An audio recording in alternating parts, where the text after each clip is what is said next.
You know what it is? My number one thing.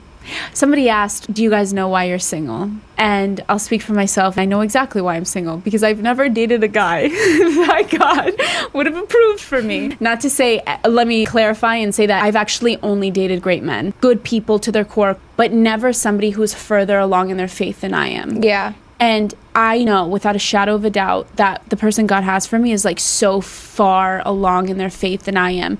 And I have such a desire, like a yearning to be led spiritually. I just want to sit and look up at a man talking to me about theology. And I'll be so happy, you know?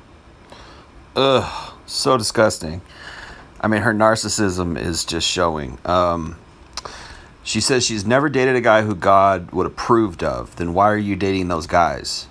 Right? She's admitting that she's dated around. She's probably slept around, probably had fornication a lot, which the Bible is very against.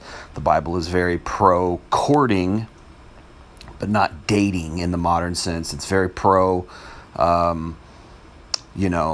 marriage. So she's dating these guys and she's judging them, and she's like, oh, they're not good enough because they're not spiritually better than me. I want a guy who's just miles ahead of me in his theology.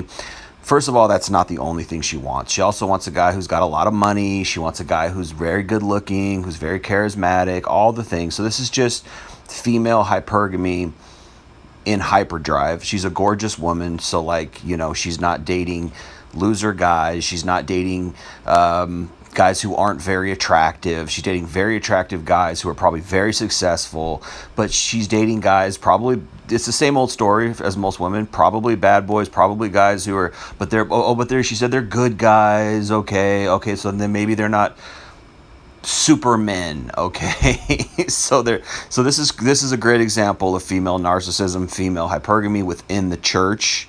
And I think I've said this before many times, it's worse in the church.